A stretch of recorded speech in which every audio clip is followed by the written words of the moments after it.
Hey everybody, welcome back. Thanks for coming by. Give me a like, give me a share, stick around, throw a comment down there, let me know you're around. I don't know if you guys really realize how important that is to me, seeing you guys, and yeah, this journey can be hard, it can be challenging, hardships and trials and tribulations, but sometimes, our feelings get hurt, or we end up not, things don't always go our way, let's say that. And it's an opportunity for God to kind of realign us a little bit and to show us that, we need to be humble, try and learn what He's putting down, and discernment. I'm going to talk about discernment here in a little bit, but get this: we humbly ask God to remove our shortcomings in step 7. So step 8 is we made a list of all the persons we had harmed, and we became willing to make amends to them all. So about a month or two ago, there was a person that reached out that wanted to make amends with me. And I didn't necessarily feel like it was necessary that person make amends with me, but we made amends and we were able to repair that kinship, if you will. Now I say kinship because it is a kinship. It's a bond. It's not a blood bond, but it is a bond between believers, right? Us, we're faith family members, and we all have a strong faith and a power greater than us. Some people would define that differently, but in its essence, we have a reliance on a power greater than us that's helping us get through. We're going to come up against trials and tribulations and things and people that we might not agree with or might not see eye to eye with, but if we do the best that we can, sometimes God will give us great opportunities, but if we lack a little bit in the trusting department, then sometimes we can feel the effects of that too. So, entirely ready. Are you entirely ready? The emotional and spiritual pain of recovery stems from letting your defects define what you think you know to be true about you, and from all the ways that you attempt to preserve that truth by hiding and protecting ourselves and our ego. So those in the recovery community will talk about how at some point in your sobriety you will run into yourself.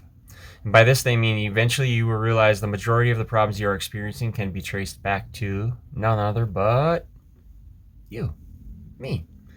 Well, the good news is that this gives you all the knowledge you need to become entirely ready to release all these problems and defects to your higher power that have caused all these problems. The defects, that is, not the higher power. But experience will show you that until you surrender to, meaning face and accept, right? Whatever is troubling or challenging you, your addiction, your habits, your bad behaviors, whatever is troubling or challenging you, you will be in pain. What you resist will persist, and ultimately in the depths of this pain, having prepared the way with the steps 4 and 5, you become entirely ready in step 6 to have God remove all these defects of character. But when we move on to step 7, we humbly ask Him. So when I imagine myself humbly asking God to remove my shortcomings, I am on this one bended knee with my head down and my hands together with a very calm and soft voice, with no expectation of my wish being granted. My wish, your prayer, right? I beseech my higher power to help me, like a servant asking his king for an incredible favor. Being a humble servant is the essence of recovery in this 12 steps. So when you ask, you shall receive.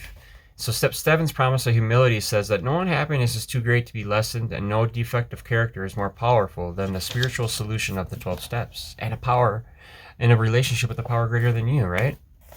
So you may feel overwhelmed. You may find yourself feeling as though the task before you is too great, and it will be so long as you persist in doing everything yourself. So humility means recognizing once and for all, I do not have the power as a man to completely heal myself by myself. There has to be a constant reliance on a power greater than me. So when you enlist the help of this higher power in the 12-step community, you, my friends, like we talked about earlier this last week, you can move mountains. Amen. You can move mountains. So today is January 17th. We are one day removed from my son's birthday. It was a good birthday. I wish I would have been able to spend all night with him at his birthday party, but I had another event going on. And in hindsight, I kind of wish I would have skipped that event. I really got to reprioritize my time. If I want to live, eat, breathe, and sleep and teach and, live this recovery, I really got to be more focused. Some of the things I say, some of the things I do, some of my bad habits and behaviors have gotten in the way of my goals. And luckily, God's been able to kind of show me how to realign, and so I'm really grateful for that. So today is, it didn't do us much good to come to meetings only once in a while and sit around hoping to get something out of the program. And that's all right that's all right at first, but it won't help us stay sober for very long. You see, sooner or later we have to get into the action by coming to these meetings regularly, or giving meetings regularly, or by giving a personal witness to our experience with alcohol and trying to help other alcoholics. So building a new life takes all the energy that we used to spend on drinking. So am I going to be spending at least as much time and effort on my new life than I was on my drinking? I hope so. Today's meditation for January 17th is this: with God's help, I will build a protective screen around myself with which I will keep out all the evil thoughts. That, my friend, is spiritual protection. Amen. Some armor. I will fashion it out of my attitude toward God and my attitude toward other people. So when one is worrying or impatient thought enters my mind, I will put it out at once. Amen. I love that. And I know that love and trust are the solvent for the worry and frets of my life. And I will use them to form a protective barrier, a spiritual protection around me. I love that. I pray that the frets and impatience and the worries may not corrode my protective armor, protective screen, spiritual armor against all evil thoughts. I pray that I will banish all these from my life. Before I leave you, I do want to leave you with one more reading. And today is January 17th. And I am in my utmost for the highest. And this is a really profound day-to-day reading. So today is called the vocation of the natural life. When it pleased God to reveal his Son in me, in Galatians 1:15 through 16. So the call of God is not to call any particular service. My interpretation of it may be because contact with the nature of God has made me realize that I would like to do for him what I would like to do for him. So the call of God is essentially expressive of his nature. Service is the outcome of what is fitted to my nature. The vocation of the natural life is stated by the Apostle Paul when he said, when it is pleased God to reveal his Son in me that I might preach him among the Gentiles. So service is the overflow of superabounding devotion. But, profoundly speaking, there is no call to that. It is my own very little nature of God. Service is the natural part of my life. God gets me into this relationship with himself whereby I understand his call. Then I do the things out of sheer love for him on my own account, for his will. To serve God is the deliberate love gift of a nature that has heard the call of God. So service is the expressive of that which is fitted to my nature. You see, God's call is expressive of his nature. Consequently, when I receive his nature and hear his call, the voice of the divine nature sounds in both, and the two work together.